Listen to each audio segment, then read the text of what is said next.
Hoy es Domingo de Ramos, estamos comenzando la Semana Santa y la Semana Santa es una semana de verdad que imagínense la importancia que debería tener para nosotros, incluso por el hecho de que tenemos la fecha exacta. Cuando celebramos Navidad el 25 de diciembre, el 24, eso en realidad no es la fecha exacta del nacimiento de Jesús. En cambio, cuando tenemos la Semana Santa sabemos incluso el día. ¿Cuál fue el día que murió Jesús? Jesús murió incluso un viernes, sabemos a qué hora murió Jesús, incluso sabemos que murió a las 3 de la tarde. Entonces es una fecha histórica que tenemos muy clara y es importantísima. El día de hoy en realidad no vamos a estar hablando como de específicamente del tema del Domingo Ramos, sino que Juan 17 es incluso como un tipo de testamento de Jesús, de últimas palabras que tuvo con sus discípulos cuando todavía todo estaba bien, antes de que las cosas empezaran a complicar. Entonces fueron unas palabras muy importantes que quería decir Jesús a sus discípulos. Entonces ahí ya lo van buscando y bueno, igual me quería presentar. Me llamo Leandro Rosales Fernández. El Fernández lo tengo de mi mamá que está ahí viéndome atrás. Ella es de la zona de Los Santos, mi papá de la zona de Santa Cruz. Estudio actualmente ingeniería civil, estoy como ya en la etapa avanzada de ingeniería civil en la UCR. Y por ejemplo, algo que hacían los profes, que a mí no me gusta, es que a veces llegan los profes el primer día de clases y a veces el primer día de clases llegan y dicen, muchachos, ustedes son demasiado chicos, así que no me voy a aprender sus nombres, mejor vamos a la materia de una vez. Mejor abran el libro y yo como, no, yo quiero saber del profe, yo quiero que se presente. Y incluso una vez tuve un profesor que era el ministro de Obras Públicas y ni se presentó así, sino que uno como que tenía que saberlo. Y yo ahí luego averiguando, mira, estudió en Chile, mira esas cosas. Y bueno, me presento porque para los que me conocen, ¿verdad? Les sorprende tal vez un poco y saben que es la primera vez que estoy predicando aquí en esta iglesia un domingo. No es la primera vez que estoy predicando ni la primera vez, pero sí al menos con ustedes un domingo. Entonces, aunque a mí me gusta predicar, es bonito, en realidad a mí lo que más me gusta son los grupos pequeños y es lo que en realidad suelo hacer más. Por ejemplo, aquí con los jóvenes sirvo desde hace bastantes años, como desde los 18 años, y también sirvo en una asociación que se llama ASOJóvenes, que es de jóvenes de distintas iglesias bautistas, y también sirvo en otro ministerio que se llama ECU, Estudiantes Cristianos Unidos, que es de la universidad. Entonces, tal vez suena mucho, pero en realidad he estado en esos tres ministerios por muchos años. He intentado como estar en esos y a lo demás decirle que no, y como intentar estar en esos. Entonces, por ejemplo, en la universidad me toca compartir con estudiantes de distintas carreras, me toca estar compartiendo y hay tal vez alguien de filosofía, de historia, cosas así, gente de distintas iglesias, y entonces me gustan los grupos pequeños porque me gusta conversar, me gusta saber qué es lo que están entendiendo las personas y aprender de las personas, porque no hay nada hermoso que el Espíritu nos hable a cada uno de nosotros. Si se tratara aquí de que aprenden por el predicador, si se tratara que aprendan por mí, se hacen todos manudos y tal vez todos no quieran hacerse manudos, pero por dicha que no aprenden de mí, entonces, sino que aprendemos de la palabra y no hay nada más hermoso que aprender de la Biblia y que se revele a cada uno de nosotros. Entonces, vamos a estar en el Evangelio de Juan. El Evangelio de Juan para mí es de verdad hermoso. Las imágenes, bueno, por ejemplo, no sé, alguien me dijo al inicio que se parecía a mí, no sé si fue Javi, pero se supone que es Jesús. Este es un material, todas las imágenes que van a estar viendo las saqué de Bible Project, les recomiendo ese material en YouTube, tiene muy buenas producciones.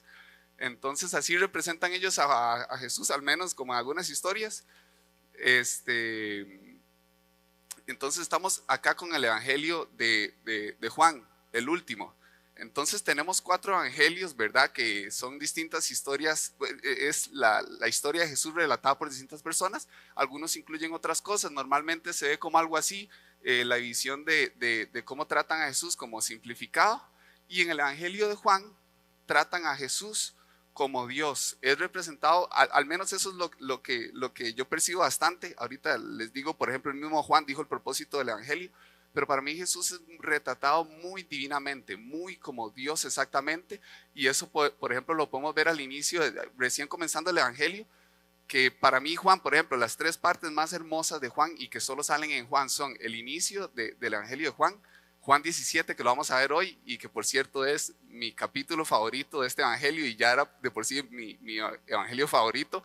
Entonces es como mi capítulo favorito de toda la Biblia, lo elegí así para que se me hiciera fácil, por decirlo así, el día de hoy. Ese evangelio está como que uno simplemente lo lee y habla por sí solo. Y otra parte que me encanta del evangelio de Juan es la historia de Tomás al final cuando resucita a Jesús. Entonces, este evangelio fue escrito por Juan, el cual se autodenomina en este evangelio como el discípulo amado. Fue escrito alrededor del 90 después de Cristo.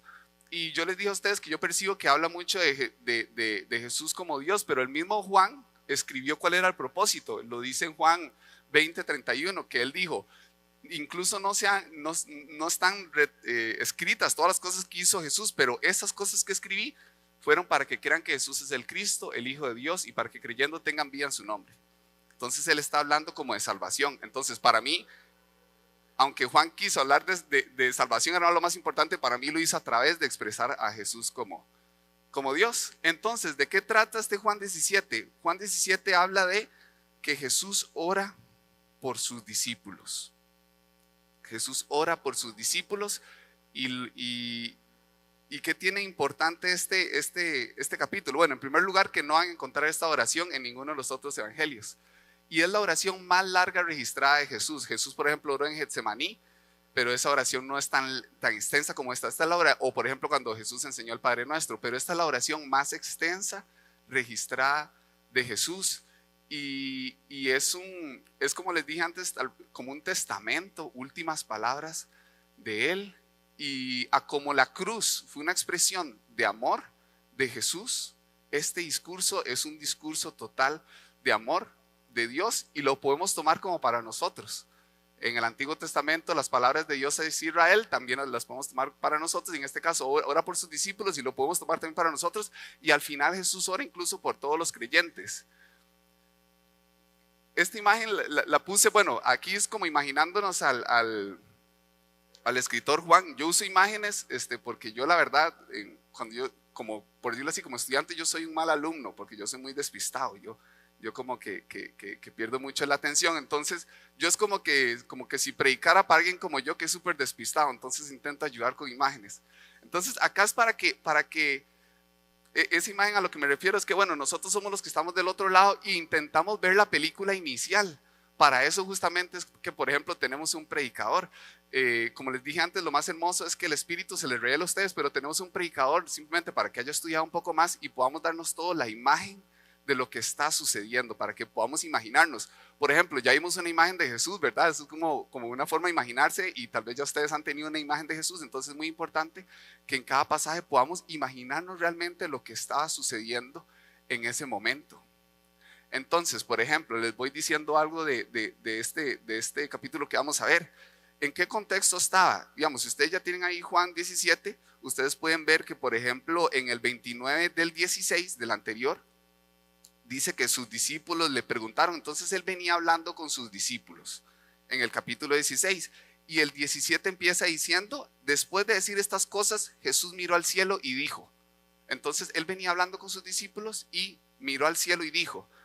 Y si vemos el capítulo 18, es decir, ya como saliendo, lo primero que empieza a decir es: después de decir esto, Jesús salió con sus discípulos. Entonces, ¿cómo debemos imaginarnos todo el capítulo 17 de Juan?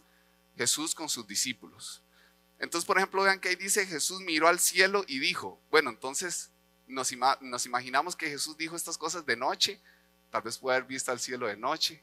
En lo personal me lo imagino de día. Y si dijo que miró al cielo, tampoco creo que estuviera en un lugar cerrado, porque miró al cielo y es como mirar al cielo raso. Entonces yo me lo imagino en un lugar abierto, a Jesús con sus discípulos. Incluso, no voy a profundizar mucho en eso, pero incluso, ¿cómo imaginan ustedes a los discípulos de Jesús? Como personas mayores que Él, como menores que Él, más jovencitos. ¿Quiénes eran los que estaban? Incluso imaginarse si todos estaban de pie en este momento, si estaban sentados. Puede ser de pie, ¿verdad? Que Jesús dijera, que aquí dijera que Jesús miró al cielo y dijo, me lo imagino más de pie, no tanto sentado y que mirar al cielo, pero en todo caso puede pasar. Entonces, en la estructura general del texto, simplemente lo podemos resumir en tres cosas: que Jesús al inicio se dirige a su Padre, se dirige a sus discípulos, y por último se dirige a todos sus creyentes. Entonces esto fue la introducción. Aquí ya estamos, como quien dice, intentando imaginarnos bastante de lo que va a estar sucediendo. Le pedimos a Dios que nos dé revelación por medio de su Espíritu para entender lo que vamos a estar leyendo. Vamos a ver. Bueno, ahí les puse una imagen que tal vez así es como yo me lo estaba imaginando, pero si ustedes querían imaginárselo de otra forma, tal vez a la derecha ahí se ve Jesús. Ven, ese Jesús está dibujado de forma diferente al anterior, pero tal vez algo así era Jesús con sus discípulos y va a ser una oración. Aquí ya comienza. Entonces, le pedí a Brandon que leyera el primer bloque, Brandon que está ahí en el sonido. Entonces, para que imaginemos un poco cómo la voz de Jesús. Incluso si quiere, usted cierra los ojos e intenta imaginarse como un discípulo escuchando la voz de Jesús hablar cuando él comienza su oración.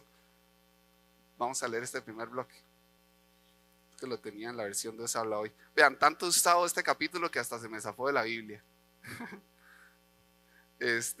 Dice, Jesús ora por sus discípulos. Estas cosas habló Jesús y levantando los ojos al cielo, dijo: Padre, la hora ha llegado, glorifica a tu Hijo para que también tu Hijo te glorifique a ti. Como le has dado potestad sobre toda carne para que dé vida eterna a los que le diste. Y esta es la vida eterna, que te conozcan a ti, el único Dios verdadero, y a Jesucristo a quien has enviado. Yo te he glorificado en la tierra, he acabado la obra que me diste que hiciese. Ahora pues, Padre, glorifícame tú al lado tuyo, con aquella gloria que tuve contigo antes que el mundo fuese. He manifestado tu nombre a los hombres de este mundo, a los hombres que del mundo me diste. Tuyos eran y me los diste. Han guardado tu palabra. Y ahora han conocido que todas las cosas que me has dado proceden de ti, porque las palabras que me diste les he dado, y ellos las recibieron. Y han conocido verdaderamente que salí de ti y han creído que tú me enviaste. Entonces en toda esta parte él se está refiriendo a Dios, ¿verdad? Y lo primero que dice es, Padre, la hora ha llegado. La verdad, estando como discípulos ahí nosotros, y Jesús levanta los ojos y dice, Padre, la hora ha llegado, es de asustarse para mí. Yo estoy ahí porque ¿qué venía diciendo Jesús? Todo el tiempo venía diciendo Jesús, todavía no ha llegado mi tiempo. Todavía no ha llegado mi tiempo. Va a llegar un momento que, y en ese momento llegó y dijo, Padre, mi hora ha llegado. Yo como discípulo levanto los ojos al cielo, porque si está viendo al cielo, yo vuelvo a ver al cielo, vuelvo a ver a todos los lados, porque Jesús está diciendo, mi hora ha llegado. Entonces yo me pondría totalmente atento a qué está pasando en este momento, ¿verdad? Porque Jesús está como diciendo algo muy importante y se refiere a Dios y dice, glorifica a tu Hijo para que también tu Hijo te glorifique a ti. Lo marqué en amarillo. Ese glorifica y va a estar marcado en amarillo en todo el pasaje porque varias veces va a decir esta palabra de glorificar. Glorifica a tu Hijo para que también tu Hijo te glorifique a ti. Le está pidiendo, por decirlo así, una bendición de Dios en ese momento. Dice, como le has dado potestad sobre toda carne para que dé vida eterna a todos los que le diste. Esto refleja de la actitud de servicio de Jesús. Jesús, aún siendo Dios también, él siempre se refleja como un servidor de Dios. Él dice, a los que tú le diste, estoy cumpliendo simplemente tu voluntad. Y termina diciendo un versículo que suena de salvación, entonces llama mucho la atención y dice, y esta es la vida eterna. Entonces todo el mundo se pone atento. ¿Qué es la vida eterna? Que te conozcan a ti, al único Dios verdadero, y a Jesucristo a quien has enviado. ¿Cuál es el verbo de acción que sale en ese versículo? Conocer a Dios y conocer a Jesucristo. Entonces una palabra interesante que, por ejemplo, si uno se pone a buscar, muy fácil, nada más buscan la palabra y escriben, yo que sé, el versículo y le ponen, yo que sé, Juan 1, griego. Y entonces es fácil encontrar, por ejemplo, estas palabritas. Entonces, ese que te conozcan es en realidad un verbo activo de estar conociendo. Se pronuncia ginosco, que se relaciona a un conocimiento experimental que implica muchas cosas y entonces se relaciona a un verbo activo de estar conociendo al Señor. Es un versículo que en realidad aporta a lo que es la vida eterna. No vamos a hacer simplemente toda una, por decirlo así, doctrina de simplemente este versículo, sino que nos aporta a lo que es la vida eterna, que es estar conociendo experimentalmente a Dios.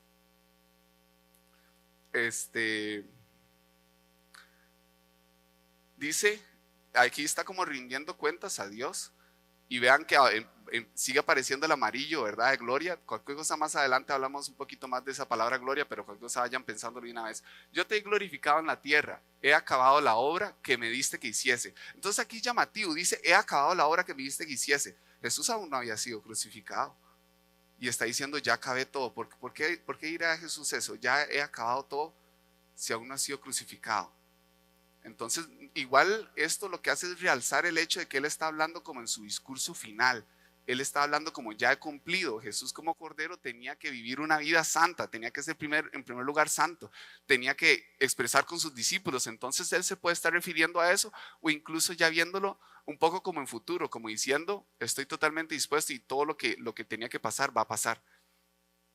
Entonces dice en el 5, ahora pues, Padre, glorifícame tú al lado tuyo con aquella gloria que tuve contigo antes que el mundo fuese. Entonces esto nos recuerda, por ejemplo, a Juan 1 en el inicio, que habla de que Jesús estaba desde antes de la creación en comunión con el Padre. Entonces aquí luego, cuando Él está rindiendo cuentas a Dios, habla un poco de los discípulos. Y para mí habla muy positivo de lo que fue su ministerio con los discípulos, pero era importante que Él tuviera cosas positivas que decir de sus discípulos. Vean lo que dijo, por ejemplo, sus discípulos. He manifestado tu nombre a los hombres que el mundo me diste. Tuyos eran y me los diste y han guardado tu palabra. Ahora han conocido que todas las cosas que me has dado proceden de ti, porque las palabras que me diste les he dado y ellos las recibieron y han conocido verdaderamente que salí de ti y han creído que tú me enviaste. En lo personal, para mí, la verdad, de las cosas que hicieron los discípulos es de las cosas más cómicas que hay en la Biblia. Para mí, lo que eran los discípulos estando con Jesús, o sea, Jesús se apareció caminando sobre el agua y le dijeron que era un fantasma.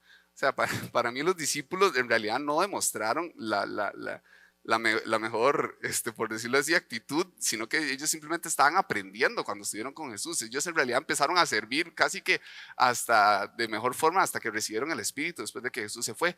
Pero algo tenía que importante haberles quedado a ellos estando con Jesús y fueron estas cosas. Guardado tu palabra, tal vez no habla tanto de que la aplicaron, pero guardado tu palabra, como que les quedó algo ahí. Han conocido que todas las cosas recibieron, han conocido, han creído. Como que se habían quedado algo con ellos de Jesús que era muy importante para su servicio después que iban a dar. El siguiente bloque va a referirse a Jesús a sus discípulos, se refiere como a los que estaban ahí, y aunque tal vez todavía no esté hablando para nosotros, igual tal vez podríamos tomarlo. Ya el micrófono tal vez funcione. Ok, entonces vamos con este segundo bloque.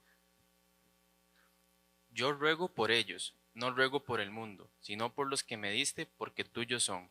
Y todo lo mío es tuyo y lo tuyo mío, y he sido glorificado en ellos. Y ya no estoy en el mundo, mas estos están en el mundo, y yo voy a ti. Padre Santo, a los que me has dado, guárdalos en tu nombre, para que sean uno, así como nosotros. Cuando estaba con ellos en el mundo, yo los guardaba en tu nombre. A los que me diste, yo los guardé, y ninguno de ellos se perdió, sino el hijo de perdición, para que la escritura se cumpliese. Pero ahora voy a ti y hablo esto en el mundo, para que tengan mi gozo cumplido en sí mismo. Yo les he dado tu palabra y el mundo los aborreció, porque no son del mundo, como tampoco yo soy del mundo. No ruego que los quites del mundo, sino que los guardes del mal. No son del mundo, como yo tampoco soy del mundo. Santifícalos en tu verdad. Tu palabra es verdad. Como tú me enviaste al mundo, así yo los he enviado al mundo. Y por ellos yo me santifico a mí mismo, para que también ellos sean santificados en la verdad. Al puro inicio se estaba refiriendo a Dios y ahora que se refiere a los discípulos vemos más como la presencia del amor. O sea, ya esa parte me da aún más ternura y el final es expresión total de amor cuando lo veamos. Entonces, acá se refiere, yo ruego por ellos, no ruego por el mundo, sino por los que me diste, porque tuyos son. Pero entonces aquí está hablando del énfasis que él va a estar teniendo en su oración. Entonces aquí vean que Jesús está diciendo yo ruego por ellos, está diciendo yo pido por ellos. Y la verdad hay una aclaración importante que Jesús había dicho en el capítulo anterior, que para que sepan va a ser el único versículo afuera de esto que vamos a usar. Y simplemente está en el capítulo anterior. Por ejemplo, está en el 16, 26. Y lo digo porque aquí dice, yo ruego por ellos. Y en ese capítulo, en ese versículo que les dije, en el 16-26, Jesús dice, sepan que cuando yo ruego al Padre por ustedes, yo no pido para que el Padre los ame. Yo no pido eso porque ya Dios los ama. Eso es lo que dijo en el 26. Dice, aquel día ustedes le pedirán al Padre, y no digo que voy a rogar por ustedes al Padre, porque el Padre mismo los ama porque ustedes me aman a mí y porque han creído que yo he venido a Dios. Entonces ahí nos aclaró algo que Él no ruega, una petición de Jesús. Jesús no dice, ay, por favor, papá, ámalos. Jesús no dice eso. Jesús por defecto, por su efecto de gracia y misericordia, nos ama. Esa es la esencia de Él, amarnos. Pero sí ruega por algo. Entonces, prestamos atención porque es lo que ruega Jesús por nosotros. Y todo lo mío es tuyo y lo tuyo es mío. He sido glorificado en ellos. Y la verdad, ahora sí ya voy a hablar un poquito de lo que es la palabra glorificado. ¿Qué significa, por ejemplo, la gloria de Dios? Cuando dice la gloria de Dios, otra frase como quiero que se haga presente la gloria de Dios. Entonces la gloria se refiere como a la esencia de Jesús, a la esencia reflejada en sus actos. Por ejemplo, ver la gloria de Dios es ver los actos que demuestran quién es Él, cuál es su esencia. Y cuando habla de glorificarme a mí, por ejemplo, dice, es como dame de tu esencia, dame de tu brillo, dame de tu esplendor, dame como de lo que tiene Dios, es como de la esencia. Entonces, y he sido glorificado en ellos. Y ya no estoy en el mundo, mas estos seguirán en el mundo, y yo voy a ti, Padre Santo, a los que me has dado. Entonces la petición es guárdalos. Le pido a los discípulos, Dios, que los discípulos los guarde. Cuando estaba con ellos en el mundo, yo los guardaba en tu nombre, a los que me diste, yo los guardé, y ninguno de ellos se perdió, sino el hijo de perdición, para que la escritura se cumpliese. Entonces aquí tal vez todavía suena un poquito como rindiendo cuentas al final, ¿verdad? Y yo los guardaba y ninguno de ellos se perdió, sino el hijo de perdición. Y por ejemplo, esa parte también del hijo de perdición en otras versiones se traduce como el que ya estaba perdido. Y se refiere a Judas, ¿verdad? No vamos a decir jamás que Jesús hizo que Judas se perdiera, jamás. No vamos a decir que Jesús incitó a eso. Judas siempre tuvo la oportunidad de volver a Cristo. Incluso un soldado, después de ver a Jesús muriendo, dijo, no, mira, este realmente tenía algo. Judas siempre tuvo la oportunidad de arrepentirse. Incluso hay dos cosas importantes que debemos saber con Judas. Número uno, que él en cierta forma no lo mató solo. No fue como que él llegó y le cortó la cabeza, sino que se dio un sinfín de cosas, ¿verdad? De toda una comunidad que lo rechazó, y todo era parte del plan. Incluso el día, todo estaba tan planeado. Él no era el único. Y otra cosa y otra cosa importante es que cuando Jesús dice esto, Jesús no lo dice como por ofenderlo, así como con odio, no. El hijo de perdición no es como decirlo por odio, sino que es realmente muy importante que Jesús dijera eso, porque ¿qué está diciendo? Lo que está diciendo es que ya lo conocía, ya sabía lo que era. A Jesús no lo sorprendió. Jesús no dijo, uy, qué increíble, me traicionaron. Jesús no dijo eso. Jesús ya sabía que él lo iba a traicionar. Y en cierta forma esa es nuestra misma naturaleza, ¿no? De pecadores, esa es nuestra naturaleza. El punto es cuándo vamos a entregarnos a Cristo. Tenemos esa misma naturaleza de Judas. Entonces él simplemente estuvo perdido y se mantuvo así hasta el final. Y entonces uno también podría decir, pero ¿por qué tenía que ser un discípulo? ¿Por qué no simplemente que unos judíos raros lo mataran? ¿Por qué tenía que ser Judas? Y en lo personal creo que es un ejemplo de todas las adversidades que vivió Jesús en su ministerio. Vivió tantas adversidades que incluso lo traicionaron.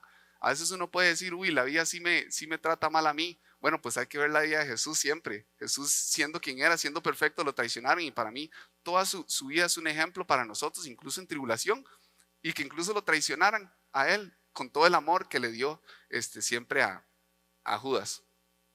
Dice, pero ahora voy a ti y hablo esto en el mundo para que tengan mi gozo cumplido en sí mismos. Entonces aquí nos está hablando como el propósito de Jesús de este pasaje. ¿Para qué está diciendo eso? ¿Para qué nos está diciendo todo esto entonces? Para que tengan mi gozo cumplido en sí mismos, para que compartan la alegría que yo tengo. Les digo esto: yo les he hablado de tu palabra y el mundo los aborreció, porque no son del mundo, como yo tampoco soy del mundo. No ruego que los quites del mundo, sino que los guardes del mal. Y es una frase muy importante de lo que esperaba Jesús de nosotros. Jesús, ¿qué hizo? A Jesús lo tacharon de cómo se va a juntar con esa gente tan sucia, por decirlo así. Y ahí Jesús nos está diciendo básicamente que es necesario que estemos en la oscuridad, es necesario que estemos sucios, es necesario que estemos como ahí metidos en lugares con gente que necesita escuchar de Dios. Entonces Él le está diciendo, no que los quites del mundo, tenemos que estar aquí. Es necesario nosotros compartir con esas cosas, con esas personas que no nos dan muchas ganas de compartir, sino que sino que seamos guardados del mal. Esa sí es la petición de Jesús. Cuando nos ve, nos dice que sean guardados del mal, que puedan permanecer. De nuevo dice, no son del mundo, como yo tampoco soy del mundo. Santifícalos en tu verdad. Tu palabra es verdad. Como tú me enviaste al mundo, así yo los he enviado al mundo. Y por ellos yo me santifico a mí mismo, para que también ellos sean santificados en la verdad. Esa definición sí, tal vez la usamos más de santo, que es apartado, guardado, consagrado. Y entonces está consagrado en la verdad, en lo cierto. Tu palabra es verdad. Y aquí la verdad, voy a agregarles algo que no pensaba compartirles, pero algo importante es que en realidad todas las personas en el mundo tienen su cosmovisión y su fe. Todas las personas, aún la persona que dice yo no creo en Dios, eso es una afirmación de fe. Alguien dice no, yo no creo en Dios, y eso es una afirmación de fe. ¿Por qué justifica que no cree en Dios? Entonces él está basado en ciertas cosas en su mente para decir yo no creo en Dios, y es una afirmación de fe, porque incluso esa persona no lo puede probar, y menos si es mentira.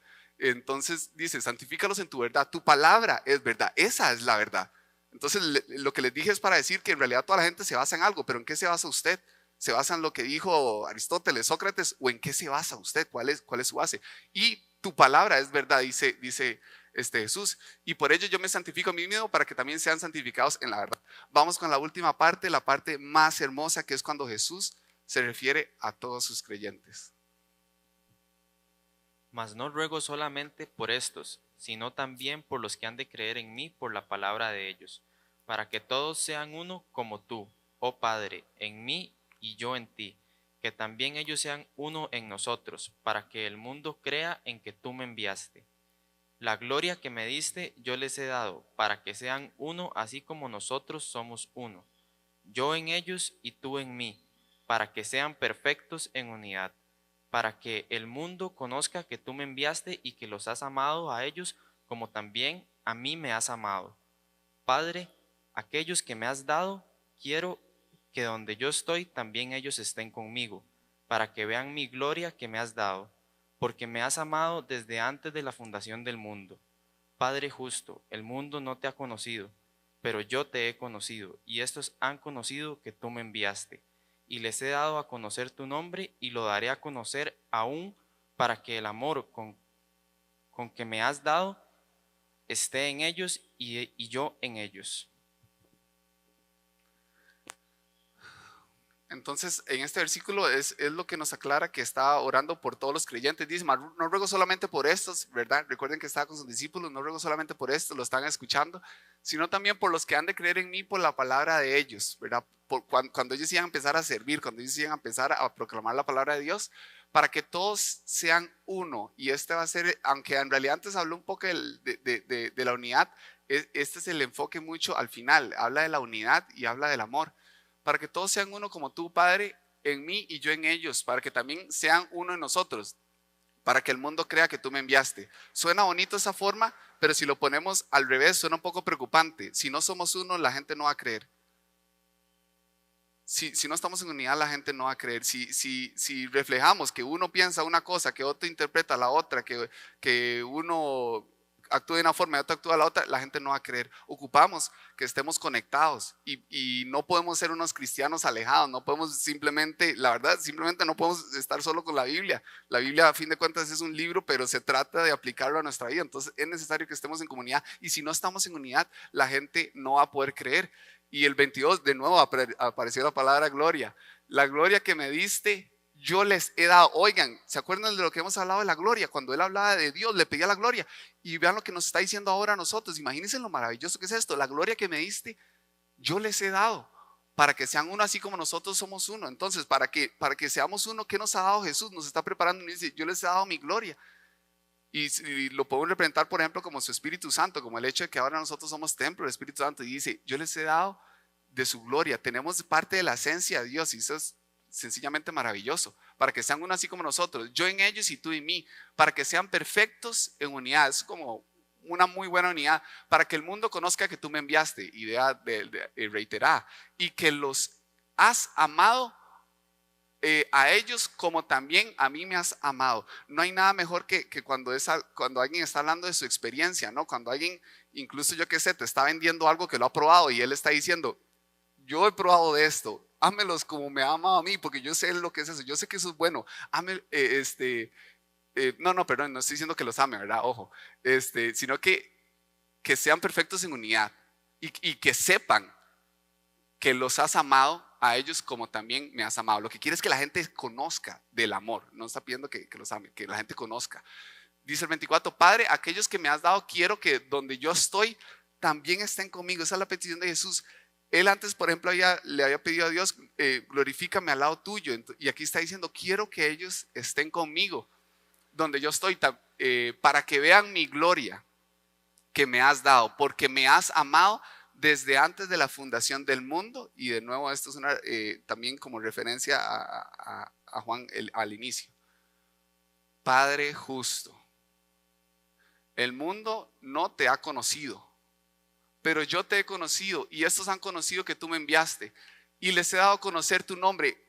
Eso quiere decir que cuando vino Jesús, ¿qué? Él estaba desde antes de la existencia, desde antes de la creación, estaba con Dios, vivía su amor. Entonces, cuando Él aparece en el planeta Tierra, ¿qué quería Él? Cuando Él aparece y cuando Él interactúa con los humanos, ¿Él qué quiere decir? Él les quería decir a la gente, conozcan a mi papá. Ustedes no saben quién es mi papá, pero yo quiero que conozcan a mi papá. Yo quiero que sean como es mi papá. Vieran lo que yo he vivido con mi papá. Con mi papá yo he estado desde el inicio y he experimentado el amor que me ha dado. Yo quiero que ustedes sepan que Él es el que me envió. Quiero que lo conozcan a Él. Ese es el deseo de Jesús cuando está en la tierra. Dice, y les he dado a conocer tu nombre. Él está diciendo como, gente, conozcan a mi papá. Dice, y yo lo daré a conocer aún, lo seguiré haciendo, para que el amor con que me has amado esté en ellos y yo en ellos.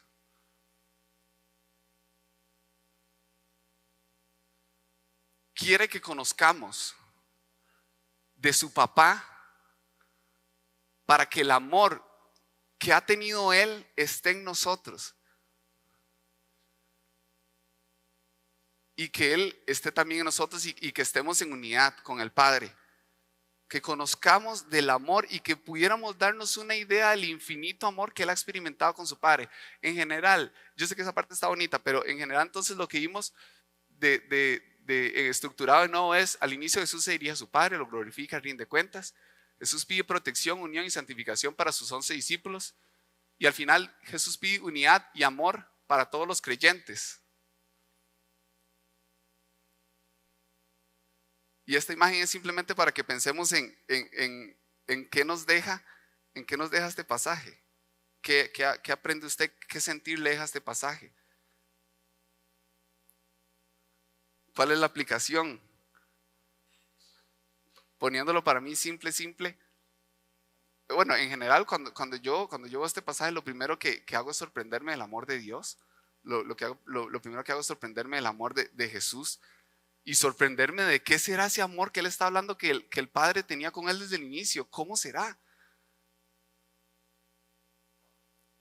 Y después de eso, puedo sentir el deseo de Jesús de que seamos santificados, el deseo de que seamos guardados y el deseo de que el amor que tenía con el Padre esté con nosotros y estemos en unidad con ellos. Vean que en este caso, por ejemplo, no hace como en Mateo, que al puro final de Mateo Él los encomienda y les dice hagan discípulos. En este caso quieren como que la base inicial, el propósito de todo esté presente. Y el propósito tal vez inicial que ahí nos está expresando es, si ustedes conocen del amor de Dios, va a ser suficiente. Con que ustedes conozcan el amor de Dios, eso va a ser suficiente. Y por eso les hablo del nombre de mi Padre. Porque si es que ustedes conocen a mi Padre, si ustedes se dan una pequeña idea, ustedes van a estar en unidad. Y cuando están en unidad, ¿qué va a ser lo siguiente que va a pasar? Si estamos unidos, entonces, ¿qué sería lo que sí pasa? Que el mundo cree. Y ahí ya se volvió un evangelístico. Pero empezando por el amor de Dios, del Padre. Así que vamos a orar para terminar en esta mañana. Señor Jesús, tenías la gloria y convivías con el Padre desde antes de la existencia de las cosas. Estabas ahí con Dios, pasándola súper bien, y dejaste esa gloria que tenías ahí, dejaste esa majestad que tenías ahí y te hiciste como impuro entre nosotros, Señor. Te metiste entre gente que te criticaba, gente que te decía de todo, gente que te traicionaba, gente que te trató así, discípulos que parecía que no estaban entendiendo todo de la mejor forma. ¿Y por qué lo hiciste, Jesús? Lo hiciste por una razón. Lo hiciste porque nos amas, Jesús. Viniste a la tierra, ¿por qué? Porque querías que la gente conociera quién era tu papá. ¿Querías contarnos quién era tu papá? ¿Querías que supiéramos del amor que tenía? Y lo demostraste tú también amándonos a nosotros, Señor, siendo tan gentil con todos los que te encontraste, Jesús. Queremos conocerte, Jesús. Te reconocemos, sabemos quién fue el que te envió. Sabemos quién fue el que te envió. Sabemos que fue Dios. Viniste a la tierra como humano. Algunos no te creyeron que eras el Mesías. Nosotros creemos en quien te envió. Creemos en tu mensaje. Creemos en ti. Y creemos que el amor que tú tienes es infinito, que no hay nada más grande que eso. Y eso, Jesús, lo que hace reaccionar en nosotros es intentar amarte igual, Jesús. Queremos intentar amarte parecido, Señor. Y dices que nos has dado de tu gloria, Señor. Gracias por eso, Señor. Gracias por creer en nosotros, por querernos hacer parte de tu obra, Señor. No podemos más que reaccionar en amor, Señor, hacia ti. Y cuando tengamos ese amor, Señor, cuando lo sentimos, cuando estamos unidos a ti, estaremos en unidad. Cuando conozcamos, Señor, de tu amor, seremos unidos. Y cuando seremos unidos, Señor, la gente te va a conocer. La gente va a saber quién sos. Porque nosotros, Señor, también queremos anunciar tu nombre. Nosotros también queremos anunciar quién es Dios. Que esa es la fe verdadera. Queremos anunciar que tu palabra, tus palabras, lo que tú dijiste, esa es la verdad que este mundo necesita. Esa es la verdad que este mundo, aunque haya gente que no lo diga exactamente, eso es lo que ellos realmente ocupan, lo que necesitan, lo que están buscando. Tu palabra es la verdad, Señor. Gracias, Padre, por tu palabra, por tu amor y por tu misericordia, por ser un Dios tan hermoso. Glorificamos tu nombre, Señor. Te pedimos que nos acompañes a cada uno de los que estamos acá, Señor, en el resto de la semana, y que nos bendigas en este tiempo de Semana Santa, Señor, que te podamos recordar en este tiempo de Semana Santa, Señor, del sacrificio que hiciste tú por nosotros. Que así pueda ser, en nombre de Jesús. Amén.